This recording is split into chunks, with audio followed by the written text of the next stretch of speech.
نبينا محمد وآله وصحبه وسلم اللهم ربنا آتنا في الدنيا حسنة. The discussion we are having is not about the rich and the poor. The discussion we are having, the hustler nation discussion we are having in Kenya, is not a discussion about the rich and the poor. It is a discussion about getting everybody on the table. That is the discussion we are having. It's a discussion about making sure that every Kenyan counts and nobody is left behind. It is a discussion about empowerment. Our people want us to continue the discussion just about power and sharing power. It is a discussion not just about leaders, which we have been discussing forever. It is also, it must be a discussion about the ordinary people of Kenya. The mamambogas and the bodabodas and all those others. It is a discussion not just about positions for us as leaders. It must be a discussion about jobs for every son and daughter in every family in Kenya. That is the discussion we must have. And that is the discussion which many people, because they do not have a different plan, they want to criminalize, they want to bastardize, and they want to make it look like it is a dangerous discussion. How is it a discussion that is dividing people if we are saying, let us also have a discussion about the ordinary people of Kenya? We have ordinary people in Kenya. Mamambogas exist. Si kweli? And that's all we are saying. So I want to tell our friends who think that they can scare us from having this discussion, who think they can bastardize and criminalize the discussion we are having about the people of Kenya moving together and creating inclusion, that discussion, however uncomfortable to you, however difficult to anyone, we are going to have that discussion because this is about real Kenya. I was seeing them yesterday trying to say, oh, you know, this and this and this. I mean, the whole song they were singing to us about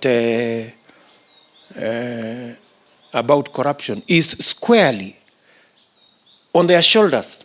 The people who stole in Kemsa are known, and majority of them are the people who are supposed to be in the opposition. But now they took over the running of government and they are running around. So I want to tell those people, please, wajinga waliisha Kenya, my friends. Musione ati munaweza kutujanganya hapa ati sijui nini wezi ni wale.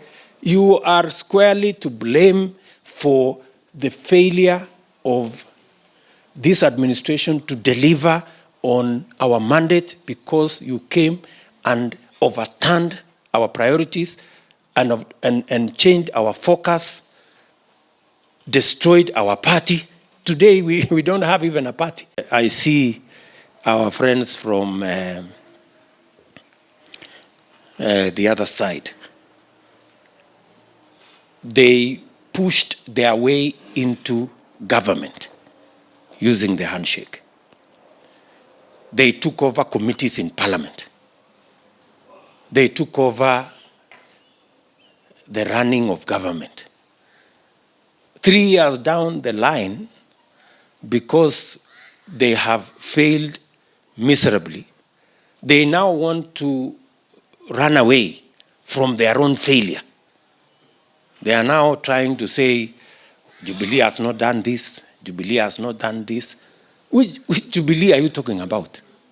You know, 3 years ago, you took over the whole place. Now, please, you must carry your failure with you. You came, you changed the priorities of our government. You told us the Big Four was not a priority. The creation of the running and the programs we had, the universal health coverage was not a priority to you. Housing was not a priority to you. The whole program of manufacturing was not a priority to you. You told us you had alternative priorities in the BBI. We have been at it for the last 3 years. So you cannot turn around today and want to escape or run away from the failures that you have caused this administration and start to point fingers to this administration that is run by the president. Please, have some decency.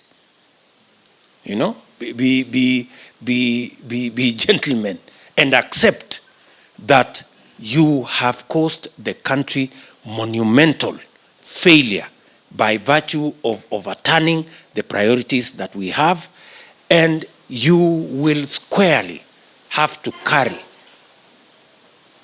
the consequences of what has happened to us the last 3 years. It is obvious, every Kenyan knows.